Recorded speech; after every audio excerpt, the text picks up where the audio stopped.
Hi, everybody. I'm Jim Johnstone, and I'm coming to you from Toronto, Canada today. I'm very honored to be introducing Evan Jones, who's launching a new book of poetry called Men of the Same Name. I've been a fan of Evan's work for over 20 years, and this new book is a very exciting addition to his canon.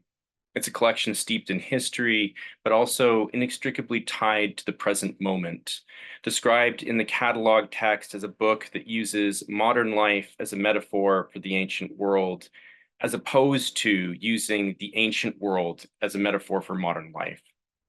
I think this is a fascinating inversion, and it's one that I'm going to ask Evan to talk about in the question period later on, and one that I urge you as listeners to think about as Evan reads. To introduce Evan formally, I'll say that he's a Canadian poet who currently is based in Manchester, where he's been for the past 2 decades. Here in Canada, his first collection of poetry, Nothing Fell Today But Rain, which was published in 2003, was nominated for our most prestigious national prize, the Governor General's Award. Since that time, Evan has published 2 other collections of poetry, both with Carcanet, Paralogues, and later Emperors. Evan isn't just a poet, he's a renowned editor and translator and is known for co-editing Modern Canadian Poets, which is a fascinating counter-canon in 2010, and his translations of Cavafy, which were collected in The Barbarians Arrive Today, the collected poetry and prose of C.P. Cavafy, which I highly recommend seeking out. From a personal standpoint, they're the best translations of Cavafy that I've ever read. On another personal note, Evan and I have actually put out 2 chapbooks together at Against Other Press, a micropress that I run here in Toronto. So now I'll turn things over to Evan, who'll be reading poems from men of the same name, and then we'll be taking questions in a Q&A. So do prepare for that if anything strikes you during the reading. Evan?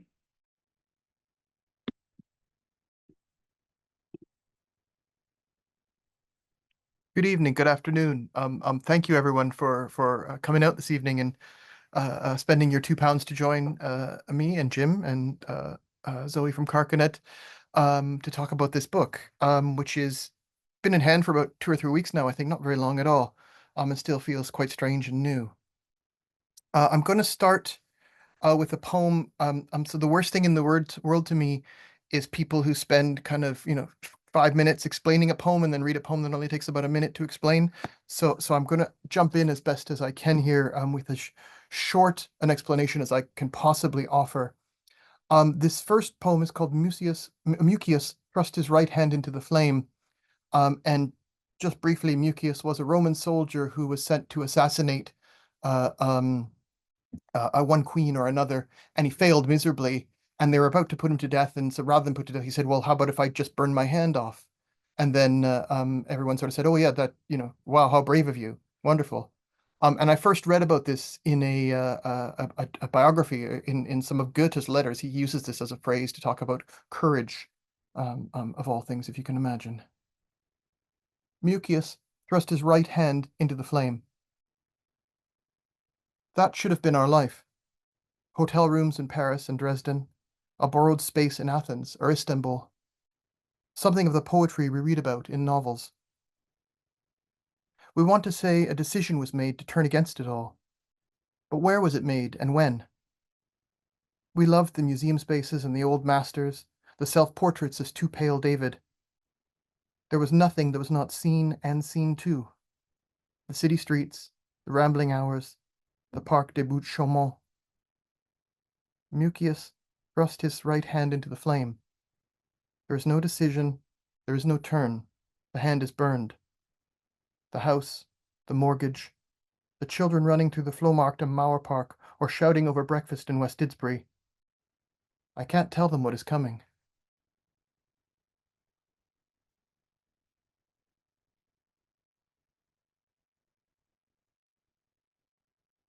I don't know if you can, if the mic is picking this up, but I believe my children are actually murdering each other downstairs right at this second.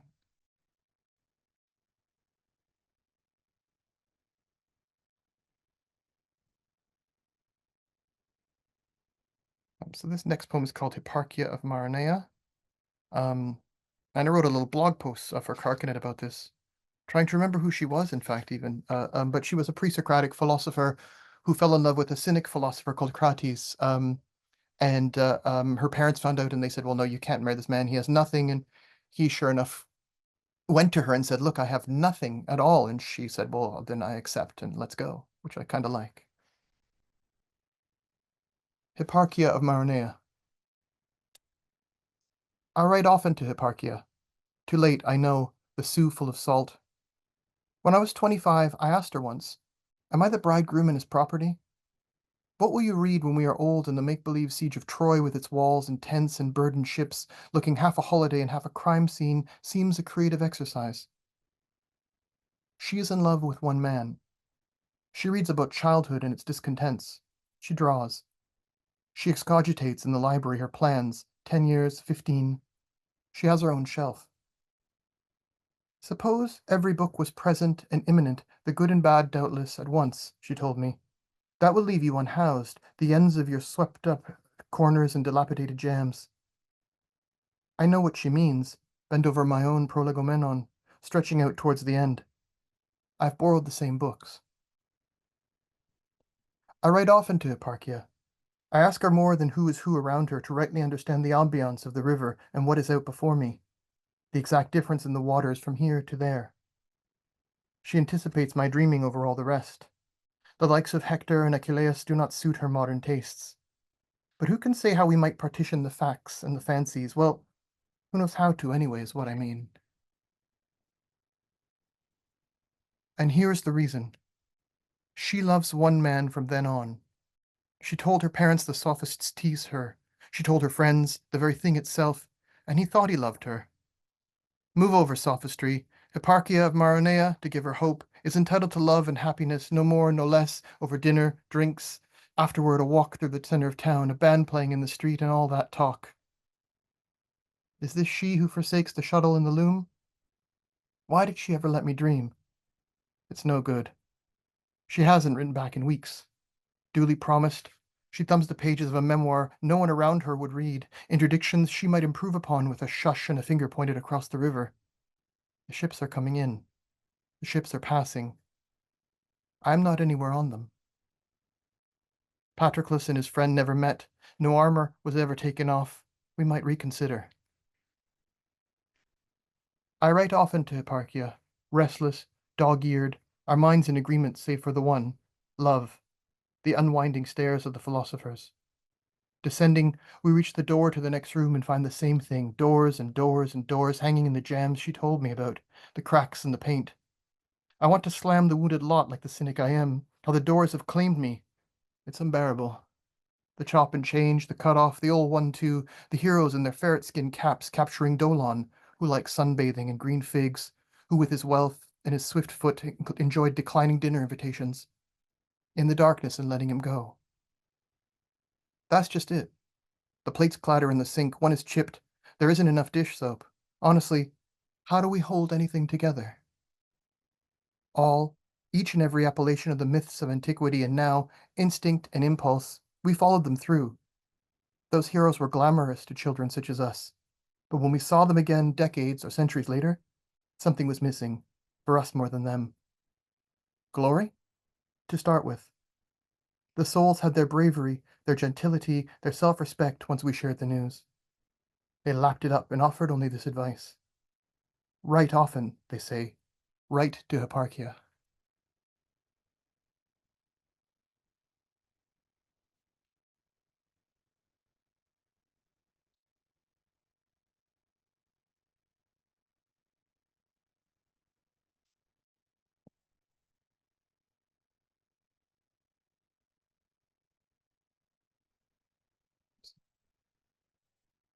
Okay. Um, this is called Arion and the Dolphin. And again, as quickly and as tersely as possible, Arion was a very famous poet who we don't even know if he really existed or not. And he was captured by some pirates. The pirates decided to throw him off their ship, and he sang so beautifully that the dolphins came and rescued him. Arion and the Dolphin. I could sing my failures to the tune of Petzold's Minuet in G minor, but some will miss the joke. It's a problem, as all my problems are with the form, and less that I would rather be singing than anything else. The ship lurches, the submarine sinks. 1,000 years from now, a fisherman finds the marble head of a charioteer in his net and throws it back to sea. No one was listening once, and given a second chance will not listen again. If I say 1,000 years, I mean two. If I say the corruption, the diffidence are all alike, I mean antiquity. That patrons are always dissatisfied with the stories they've paid for. The supervisor and the clerk eat lunch at separate tables.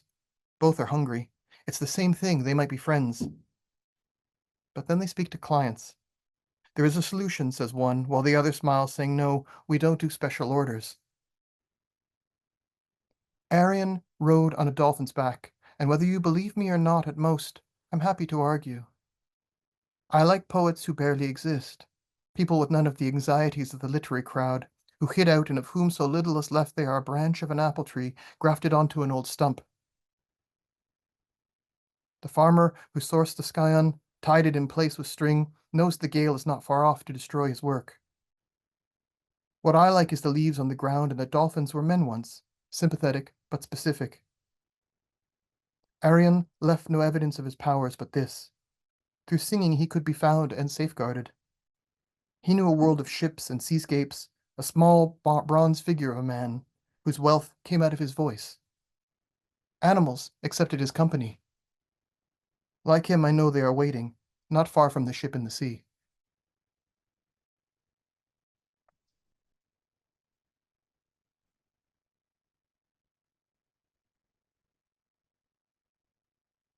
Some of you may remember that the poet laureate wrote a poem for the death of Prince Philip, which I would urge you to compare but not discuss in the comments. The current poet laureate, that is. A Mirror for Princes. This is a medieval term, in fact, for like it's a guidebook that kings would write for their sons. And was the great Cathreftis responsible? He left one morning with his image intact, all cricket-back and panache, while the servants shook themselves to keep warm and said nothing in the cold. I was young enough to remember a different version, a charmer on the piano, and possibly skilled in the woodwinds. He had occasion to captivate with songs and stories from his years in Greece. He gave voice to warlords, sang the gathering of armies and threats to the empire. His voice over the crescendo, the unchained tones. They were good songs. Had earned him as a young boy a goat with twins which he enjoyed milking. To this, I raise my glass. But those charms are not what he's known for. He sang his obscure songs, breathings, finger positions, as a panacea. He would have liked, he joked, during an especially inebriate evening, to take the servants with him at the end, as it used to be done.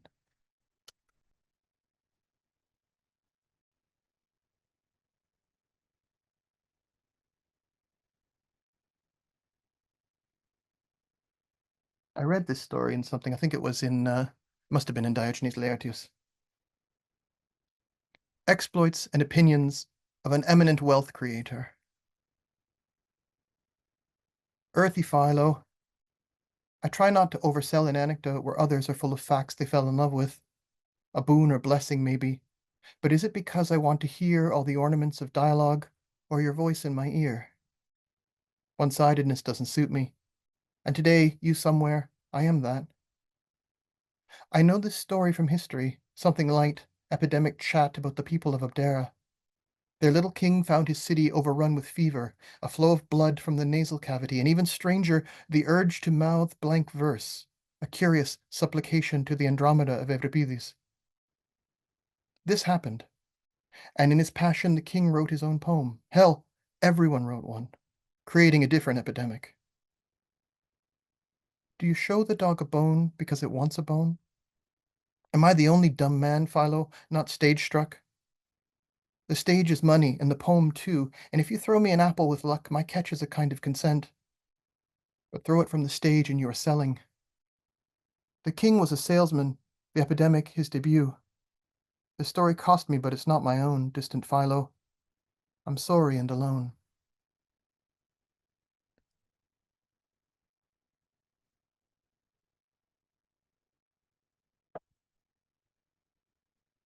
A couple of different sources tell the story of the death of Empedocles, the great pre-Socratic philosopher and so important in many senses, which I won't go into.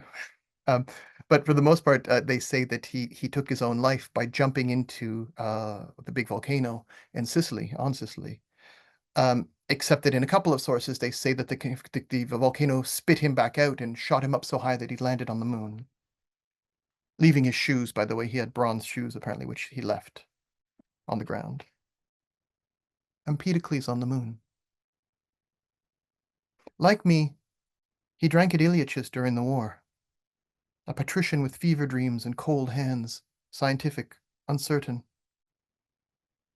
We talked over Stalin's fate and Trotsky's, the single will severed, a knife to the hamstrings of one and the throat of the other.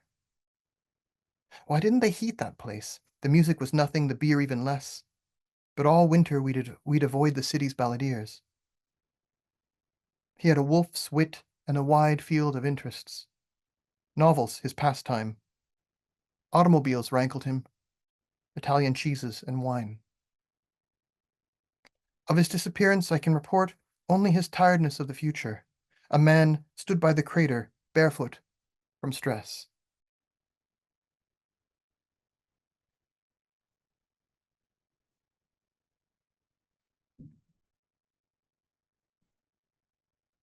Okay. I'm going to finish with this poem, which I hope doesn't need any introduction, but probably needs footnotes to no end, but I don't, that's fine. That's someone else's problem. The End of Curiosity. The philosopher tripped and broke his finger. His assistant, who answered my letter, said broken things were always better. I am a good actor, a good lutenist, a good singer. Here lies Xenodotus, a student, about whom the epigrammatist wrote, he committed to tablet one very fine note. His studies have been concluded. Night, and the library door is open.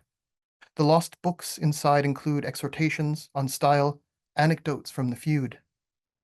I have this from a boxer named Dion.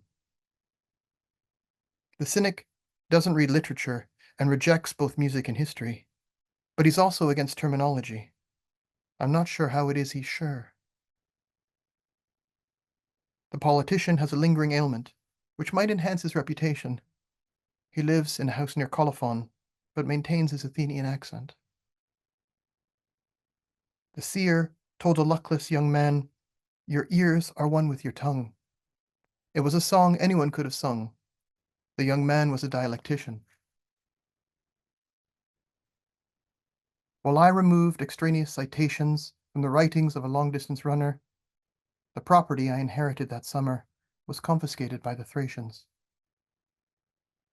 The orator Isidorus spoke in a tone and timbre that surprised the strict nurse who raised him. His birth is disputed, his name a pseudonym. He is a good actor, a good lutenist, a good singer. Thank you very kindly.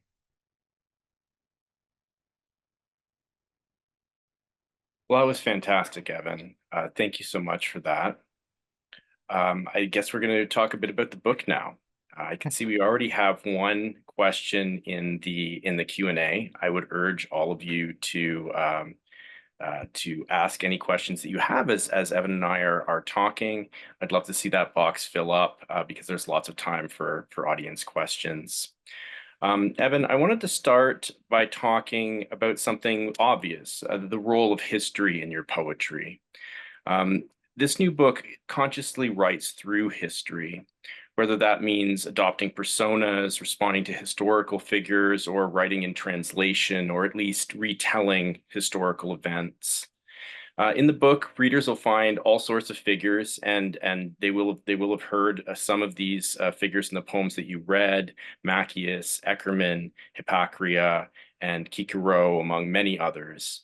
How do you decide who will people your poems, and do you feel a strong relation to those who people your poems? This is the weirdest thing in that how I decide is almost fluke. Um, Mm. uh, so I was reading a biography of Goethe a couple of years ago during the pandemic, and it was one of those books where it was so long, and Goethe's life is so bizarre, and he's so awful in so many ways. And as I was reading, I kept finding these references, and it had happened that a year or so before, I had read a review in one of the papers of Diogenes Laertius, Lives of the Eminent Philosophers. So I had a copy of that, and it's a beautiful edition with pictures, and it's got Renaissance drawings and things of all the great philosophers. And I hadn't really gotten into it, but I was just sort of I enjoyed having that book on my shelf. And then I was reading this Goethe biography, going, oh hey, all of these people that Goethe is talking about are direct references to this other text. Like he's speaking directly to these people. He writes about Mucius, he writes about Epimenides and these other figures. He writes a whole play about Epimenides, in fact, and he uses Epimenides as a metaphor for thinking about Napoleon, kind of amazingly enough. And so I started to notice that there was a real pattern in the way poets spoke to the past, certainly in many texts, a pattern that maybe has been broken, perhaps because of the way that education has changed over the past 60 or 70 years. And I'm not against the changes in education, just that something for whatever's gained in this way, there's been losses too. And part of what's lost, I find, is this kind of continuum, this discussion with these historical moments in the past that seem so important. So you mentioned Goethe, and Mm, Goethe really seems to hold the book together. And you mentioned that the patterns around Goethe. I'd say that Goethe is the sponsoring spirit of the mm. book. Can you talk about his presence in the book? And there are several poems that are marked after Goethe. Are those translations? Are those approximations? What Mhm. is their relation? Oh, they're definitely translations. I can read a little bit of German and with assistance kind of get through it. So I was able to translate them rather than to approximate them. I'm not a big fan of that approach where you have five or six different translations and the versioning element, right? Where you don't have the language, but you kind of sit there with it and just sort of hope you get something out of it. Because I find what happens is you just paraphrase other poets who've already done this stuff. So they're definitely translations. And Goethe's such a weird figure in that he really was a genius, and I think he was probably the major figure between Shakespeare and us. I was thinking of this today, and again, I'm not accepting your angry emails or letters. This is just how I'm going to go with it. Um, but he's someone too who he's not a Renaissance figure, but he's a classicist, right? Like he sees that the classics have this tradition, um, um, following back, and he can wants to trace himself back in that discussion. And he even says in an essay, he's talking about some of the lost plays, like the fragments we have of some of the plays. And he says, actually, if I had more time, I would restore this whole play. And he doesn't say like, he doesn't say rewrite it. He says restore. Interestingly enough, I can't think of the German word off the top of my head, but the translation was restore. And I thought that was kind of brilliant, right? Like that idea that you could actually bring it back to us, things that are lost in this way. So that's probably how I think about history too, is to go back to these odd little corners and see what you can find and bring them back forward. That's fascinating, the idea of bringing back what's lost through Mm, poetry. Um, Backtracking a little bit, um, despite all of the history that's built into the book, I find it quite approachable and mm, quite readable, even without Google and without doing research into these figures. I mean, you alluded to this in your reading, where you sort of declined to explain very much about the people that you were talking about, or at least give very in-depth introductions. mm, Um, and you did write a short essay that introduces the book on the Carcanet Substack, which was maybe published today or published yesterday, recently anyway. It's something that I urge people to go and read because it's quite fascinating. And at one point, you say that you're not writing to a small circle of other poets. The poets I know have heard me say it all before, and few of them care much for my obscurity. So do you consider this an accessible book, more accessible than books that you've written in the past? that's interesting.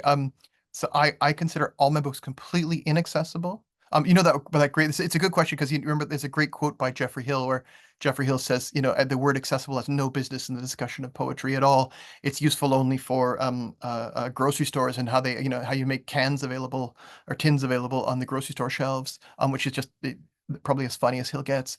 And so I think there's something to that.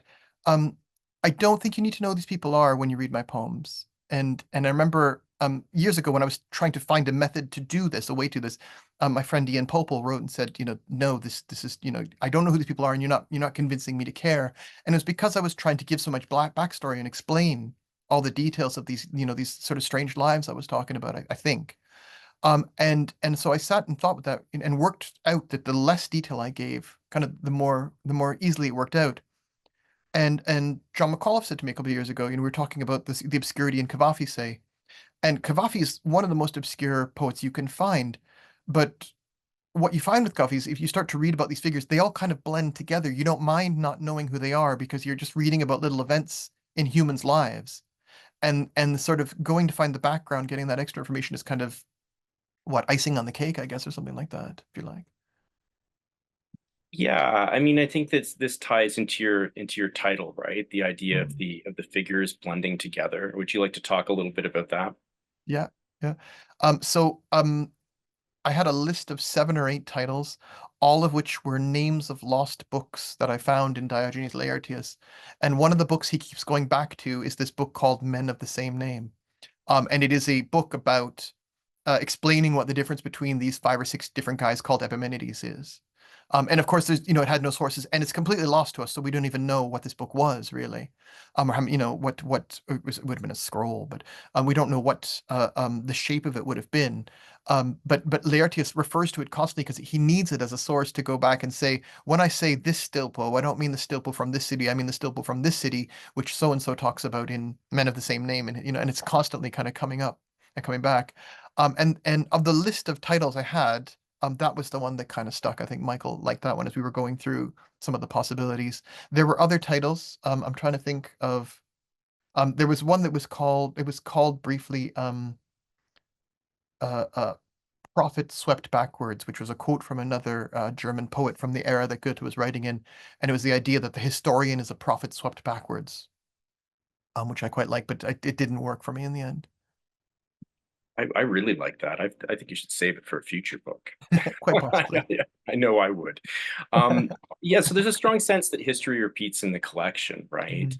And I found that myself thinking at times that many of the characters were sort of stand-ins for others. I know that in a dedication, it seemed to be that like Stephen Huyton is linked to Kikuro, for example, Yep. or lines in Exploits and Opinions of an Eminent Wealth Creator, the lines, the king was a salesman, the epidemic, his debut, felt very strongly tied to Trump to me. Can you talk about some of the parallels maybe between modern and historical people and the way that some of the historical people stand in for modern people in the collection? I think it's very dangerous to think, and it's a good question, but I think it's very dangerous to think about the parallels in this way between these ancient figures and the modern figures because we're all going to get canceled and featured on some bizarre yeah YouTube channel in no time at all. But and I'm joking, sorry, but I think that's right. Now you had Trump in North America. There were other similarly salesman-like figures in the UK who were making a mess of this country during the epidemic and around the world. I mean, this was kind of constant, and it was a story. That story I read in Diogenes Laertius again, where he's talking about this particular philosopher being sent to this town or being called to this town and is paid then to solve the epidemic. And the epidemic was that, and this was actually in there. People were bleeding from their eyes, and they started to recite Euripides, like Euripides, amazingly enough. And so I was like, what kind of that's the most amazing epidemic I've ever heard in my life. That's what's wrong with that? And it's sort of the story gets stranger from there as you read this sort of the way in which these kind of things developed, and you could see these real parallels, and the idea then that they would summon wise men, sophists to come and deal with these problems, and not like maniacs really. They wanted the wise men to come and help. I quite like that metaphor, I think. Yeah, I can only imagine poetry being the epidemic that Mm. takes over the world today. I mean, that that would be interesting. So in my introduction, I alluded to a question that I would ask you in the catalog text for the book. The book's described as using modern life as a metaphor for the ancient world, as Mm. opposed to using the ancient world as a metaphor for modern life. What does the inversion mean to you? And does it contrast with the way that you've written in the past or the way you see past books? When I'd finished an early draft of the book, I sent it to my friend Sarah Feldman, who's a wonderful Canadian poet as well. And I think that was in discussion with Sarah that we said that it wasn't that I was doing the typical thing of using the past as a metaphor for the present and what's going on. I was actually sort of inverting that, and I thought that's a very strange thing to do, isn't it? And yet it made much more sense. And then Sasha Dugdale very kindly gave a lovely blurb for the back of the book, which says something quite similar, right? That there's I mean, I don't think I'm the classicist I should be by any means, but it's true. I look at these past texts and see kind of models rather than patterns, maybe. It's all there. You can see the same things happening over and over, and yet, of course, we're so convinced we're so different because we have technology and we have all these things. I was watching Rachel Reeves' speech this morning, and she's talking about how access to tech and things like that. And it's like, well, access to tech isn't going to stop, the 25 things. In fact, less access to tech might actually do a lot more good than harm at this stage. Yeah, access to tech to me seems to be actually kind of setting us back, right? Yeah. Because with tech, there's this element now of control, like control of messaging. People who want to trick you, that want to con you, can use Mm, technology for that. And yeah, it's not leading us anywhere that seems all that advanced. yeah. Um, there's some questions that have come in through the Q&A. So I thought that now would be a good time to take a look. It looks like there's five of them here. Um, we have a question. The first question is from Michael. I'm assuming this is Michael Schmidt. When you read aloud, you ignore the visual enjambment, even when there's stanza space. Why? Reading the poems to myself, I hear something very differently measured. That's interesting. I've always read this way, and I remember asking Robert Bringhurst about this a couple years ago because we were talking about meter and he visually lays his poems out as well. Um, it seems just completely natural to me, yeah, Michael, to read in that way, to read over the enjambment. It's true, to not pause there. And I think it is a visual effect more than an oral effect, interestingly, in that case. Going back to the ancient Greeks, right, where there was no kind of line break, right? Everything was just a sort of block of text, and you kind of used the meter to figure out where the spaces would be.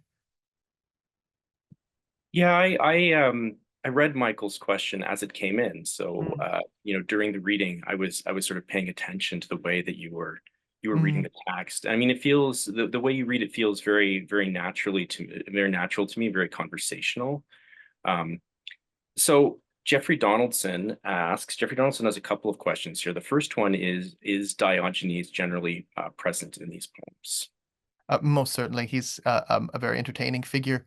But I was interested in looking at some of the more people around Diogenes, like Crates and Hipparchia, the people who sort of came on. I think they were both students of Diogenes at some level, or at least Crates was a student or someone who was thinking in the same way around the same time. But Diogenes is definitely there.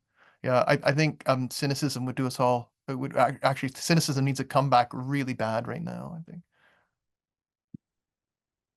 Jeffrey's other question is, I wonder too whether you could say something about your attraction to unendings, last lines that try not to summarize or conclude. And I would say that for me, actually, that's one of the very strong points of your poetry, and something as an editor that I have to intervene on quite a Mm. lot. Poets that are trying to maybe be too clear sometimes to the point with hitting Mm. you over the head with message. So I wonder if you could comment on that for Jeffrey. Yeah, I think it's something I learned from Cavafy because Cavafy will avoid any sort of epiphany. He will avoid any sort of comment really in what he's doing. He just stops. And if there is a comment, he usually flips it so the comment's the second last line, not the last line, and then you get a sort of follow-on line anyways.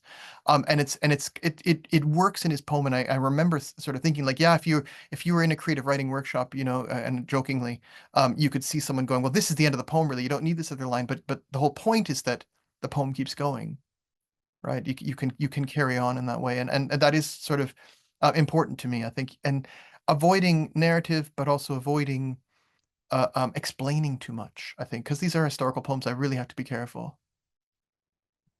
Right. Well, I mean, I've often thought of epiphany as Mm, as something that's widely misunderstood in poetry. mm, Right? I think that you want your poem to create epiphany in the reader, but that mm, doesn't mean that you necessarily, have epiphany in yourself mm, or within the poem. Right. It's an effect that that you want people to create on their mm, own, and maybe it's one of the reasons why poetry is kind of you'll get people saying, I don't understand poetry. I don't know how to read poetry. They're not used to having agency when mm. they read, because almost all the media they consume, from film to television to novels, sort of tell them what to think about the Right. thing. And you leave your poetry very open-ended, and you sort of allow the reader um, to to do some of the thinking. Is that intentional? Most certainly, yeah. And someone early on said something about the ending of my poems that they were kind of too pat as well. So I've tried to avoid, that kind of locking everything in, really. You want it to be open and just let things go. And usually that just means, as I was suggesting, just flipping a couple lines around. In my case, if I find I'm doing that, I find if I toss the lines kind of randomly onto other spots, you can get rid of that sort of closed door and get something much more open and accessible. Oh, there's that accessible word again. God. It seems to be like we have a lot of Canadians in the room today, and we have a lot of Canadians Nice. in the Q&A here. Lisa Richter, who I've been working with and editing her fantastic new book, asks, your poems, as Brian Bartlett points out in the chat, show such incredible control, diction, and pacing. I'm wondering about your editing process. Do you tend to write longer first drafts and edit them down significantly?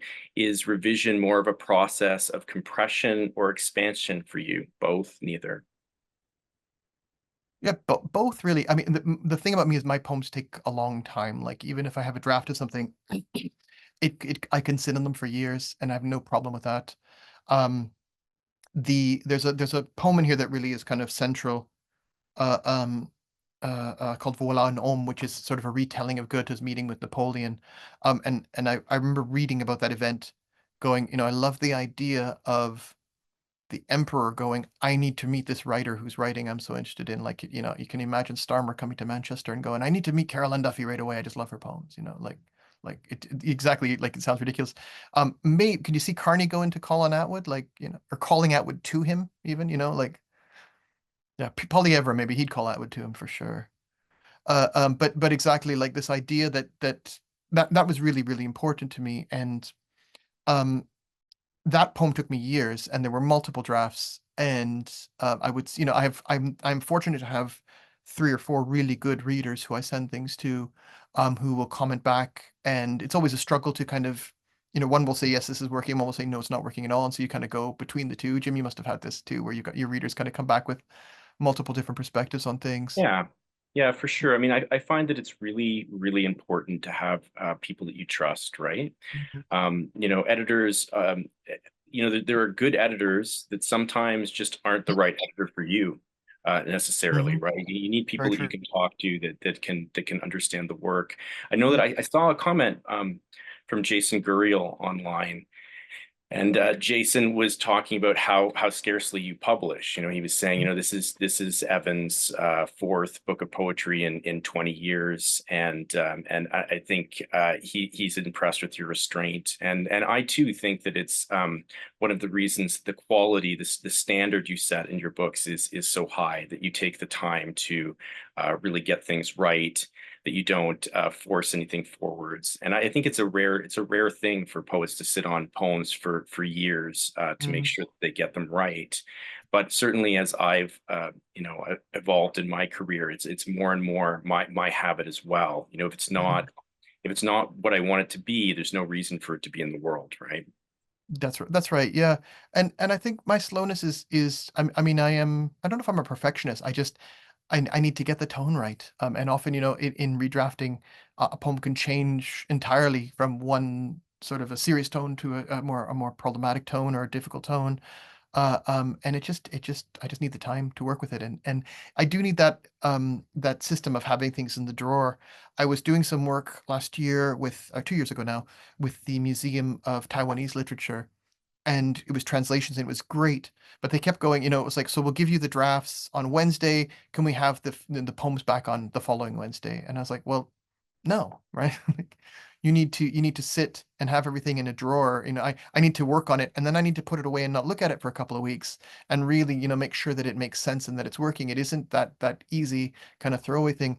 And the Cavafy was the same thing for me. It took me about 7 or 8 years to get all those poems done because I needed the space between to come back. And you see things with a really different eye. If, when you look at a poem a year later that hasn't been published, it's just been sitting in your drawer or sitting in a file on your desktop, it makes a big difference.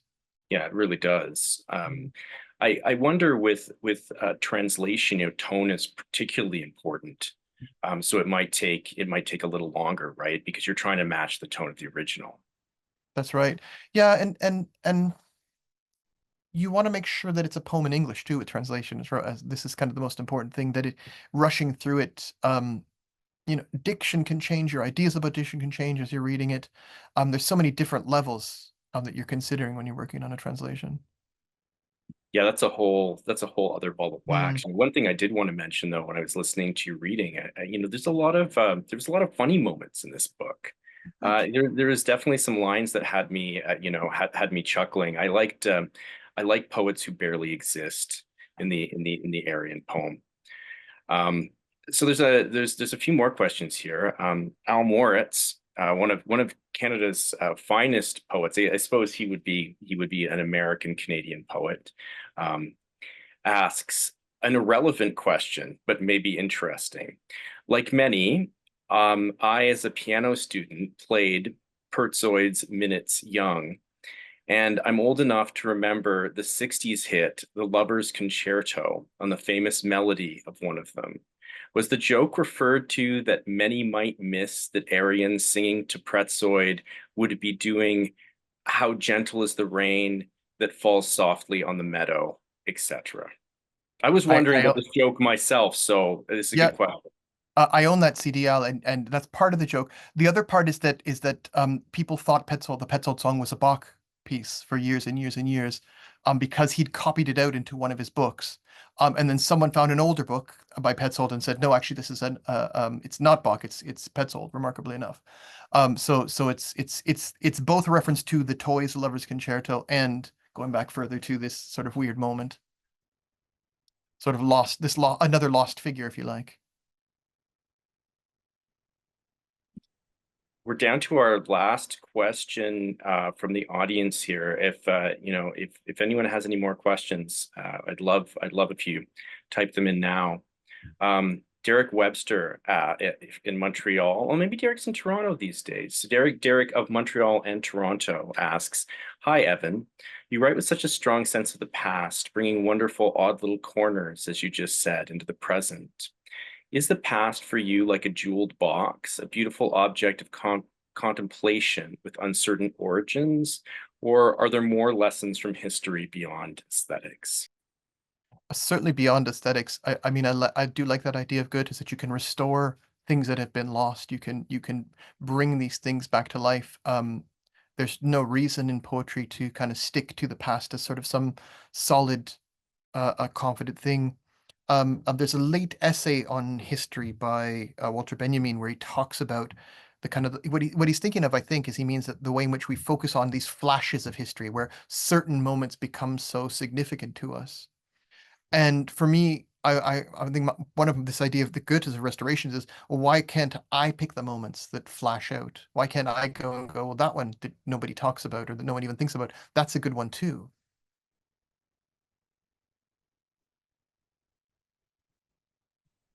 Chad Campbell. Uh, I'll correct us, by the way. Petzold copied them into Bach's notebook. There it is. Okay. Oh, okay. Thank you, Al. I, Much appreciated. Chad Campbell mentions I put this in the chat. I'm not sure Yeah. um, what this means. Maybe Chad has a question in the chat. Let me go through and look. Ah, okay. Chad says in one of the poems you read, there was a line that said something along the lines of "Form was my issue, not singing." That's one of my very favorite lines from Yes. that poem. Sorry for the terrible paraphrase. Could you speak a little about your relationship and approaches to form in the book? I'm I'm I'm frustrated by the binary nature of rhyme. And I've been trying for years to find a way out of the binary nature of rhyme, which would just lead to kind of what triplets rather than couplets, which would just be even more problematic because it's quite a difficult thing to work with. And when you read rhyme in other languages, you can see that they have different possibilities, whereas it seems formally in English, I mean, Michael Schmidt's going to chime in and tell us all off for just even daring to think this way in just a minute. Watch. But if he's not asleep, he'll tell us off. And even daring to think, I'm trying for years to think of ways around the notion of the binary in rhyme. Formally, I find I'm too stuck into a very sort of metrically, I'm too stuck into a natural way of speaking, which is the I am isn't exactly natural to me, which may connect to my Greek upbringing in some ways, and that Greek words are very, very long. And I was raised hearing a language and speaking a language where 3 and 4 syllable words are kind of every other word. So musically, I think I'm stuck in there some way, if that makes sense, Chad. Like I'm trying to keep to the rules, but just keep finding that I'm trying to fit in words like Epimenides, which, half your line is gone in one word, and how do you deal with that? Yeah, certainly though there's other like besides rhyme, there's other uses of form in the book that I Mm. admire. There's some anaphora that really works well. Did you want to talk about how um I mean, poetry is a special art in that, form and content merge to create meaning in a Mm. different way than they can in any other form of writing. Did you want to talk about finding the right form for these poems? Yeah, this is really interesting to me too, because I remember asking we had Shane McCrae visiting in a university event a couple of years ago, and I remember saying, when you are writing a sonnet, do you know it's going to be a sonnet before you start writing? Right. And it was interesting if you think about Bishop's drafts of One Art, which I saw Michael's commented about that, and we can come back to that. But when Bishop does those drafts of One Art, she doesn't know it's going to be a Sestina or Sestina. No, sorry, a Villanelle. Sorry, she doesn't know it's going to be a Villanelle. She's kind of making these kind of prosaic notes, and then eventually she starts to form it and form it and form it, and that's really interesting to me. And I don't work in that way. I don't. I collect lines is probably the best way of thinking of what I do is I have like little books of lines that I kind of collect.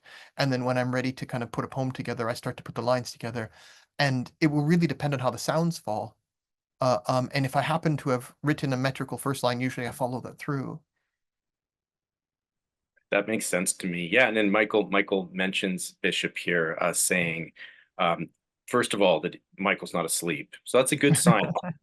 Woohoo. Um, and he says, well, why not go with and then through the binary? I Mm, heard from Bishop she can do it. I will spend more time with Bishop is what it comes down to and see how she does it. I mean, part of the answer might be that we're not Elizabeth Bishop. Um, but it's fascinating what you say about One Art and form. I didn't realize that it didn't start as a villanelle with a form that's that Mm. conscious. For me, I might start with the form as opposed to the lines. But I think probably you get a better result when you go with what the lines and what the story that you're telling is telling you, right? Yes to the lines, the story less so. I find because I try to avoid narrative at every level. I'm trying to Right. set a scene often enough or set a moment, but narrative I'm much less interested in. So there's a few more questions now. Rob Coleman in Newmarket, Ontario asks, you spoke about editing the poems over a long time. Does the Mm. editing process change when piecing the manuscript together? Did any of the poems change noticeably in conversation with other poems as they met the page? Yes, this is Sarah Feldman who read the manuscript. we were chatting. She went through things, and she's a proper classicist who was saying, well, you've got a mix here between the sort of I'm trying to think of the right phrasing for this, but the pre-Platonic reading of this particular philosopher and the post-Platonic reading, or the early Roman reading of him, or something along those lines. And so I sort of went, oh my God, how do I fix that? Right. This was not something that had in any way occurred to me. And so, so yes, that kind of discussion certainly.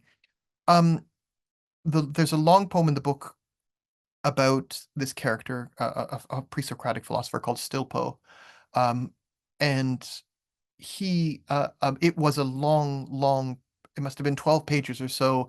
It was a duologue. There were two competing voices. It was Stilpo walking around Paris in conversation, or arguing really with his daimon. And two of my good readers had a look at this and said, it's just you're losing us because there's too much going on. Like the argument is much too long, etc. So that poem changed significantly at that stage. It is now, I still think, it must be 9 or 10 pages, but it's not those kind of two competing. One of the voices just dropped out completely in the revision process. Right. That urge to simplify, it's often what I suggest as an editor too, to Mm. sort of simplify and clarify. Sometimes too many voices and competing voices can just make a muddle of a poem. We have an anonymous attendee here who is you know, back on the rhyme, saying, "Isn't that what para rhyme or half rhyme is? The not thisness of two-ness," which is interesting. Yeah, it's you still end up in the same problem though, is these two lines are supposed to be thought of in some sound way together. I'll get through it, I swear. I'll find a way. I'll look more at Bishop perhaps. I think we got one comment from Al Moritz talking about Faust and Okay. rhyme and translation. Yeah, do you want me to read that out, Evan? You don't mind? Yeah, that'd be great. Yeah. David Luke, in his preface to the translation of Faust, says that rhyme and translation doesn't have to position the words exactly where the original positions them. And this attempt makes rhymes and translation impossible, whereas it's necessary, he says, in some works, example Faust, where rhyme is part of the essence. But this is incorrect. Part of the very essence of rhyme is which words, thus Mm. concepts, it emphasizes, and the way this sets up sonic resemblances throughout the poem that make sound web of important elements. I'm sure you have a lot to say about this, actually. Yeah, and I think that's exactly right. I mean, I think a lot about N words, and rhyme words in particular, like which words you are choosing to rhyme. And again, it ties back to that notion of the binary coming out of people like what I guess Pope, and Marvell, who were kind of setting up this kind of, who are really I find are the people I go back to when I think about couplets. Um, in translation, it's so strange because you see so many, for instance, I mean, Al's exactly right in that the rhymes in the original language are tied into conceptual ideas often enough, and you get this sort of sometimes you rhyme two words together that have a conceptual relationship in another language, which you can't bring into English, say, in any way because those concepts don't exist. Roughly, though, it's not the same thing. Rilke's a very famous poem, the Torso of Apollo, where he talks about the eye, focus, where your eye, he catches your eye. The German is Augenapfel, which is eye apple, and then Rilke says it ripens, right? And if you say an eyeball ripens in English, this makes no sense, but in German, the eye apple ripens, like it makes complete sense. It's not a problem. And you see translators trying to be literal, just blowing that whenever they get to that particular line. And even some non-translators, some poets get there and don't quite know what to do with it because they don't know the German well enough to understand that he's making a pun. There are ways to bring this in because we have the phrase "the apple of my eye" in English, say, and that's where I think a poet's ability can really kick in and go, if this is going to work, you either got to find something to do something similar, or a completely different metaphor to carry the same effect. Thanks, Al. You can see, Al's big collected poems, "The Sparrow," Hmm. over my right shoulder here. So we'll just do one more question from the anonymous attendee to wrap things up because we're about 2.5 minutes out. So quickly, Evan, did you want to tell us more about the relationship, if any, between the blurring together of stories of people with shared names in the tradition and the restoration of lost things. And so there are two names here, but I think you'll do a better job of distinguishing between them with that. What am I seeing here? Yeah, are they spelled exactly the same? Euripides? Euripides what Euripides and Euripides, yes. Yeah, So this is also a kind of personal joke. This is me talking to myself, definitely. My baptismal name, my grandfather was named Evripides. My baptismal name is Evripides. And in Greece, in some ways, your baptismal certificate is as important as your birth certificate. Like I know people, in fact, who were born in the 30s and 40s who don't have birth certificates because they were from some small village where that wasn't done, but they have their baptismal certificates. So I am a Euripides, kind of weirdly enough. But my parents living in Toronto in the 70s went, well, no one's going to be able to say that.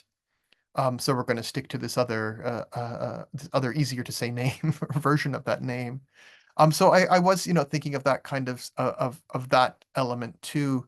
Um, and there's a Christopher Middleton has a poem about Michael Psellos, wherein he talks in this poem about the fact that there was this great Byzantine statesman called Michael Psellos, who was a poet and a thinker and a philosopher.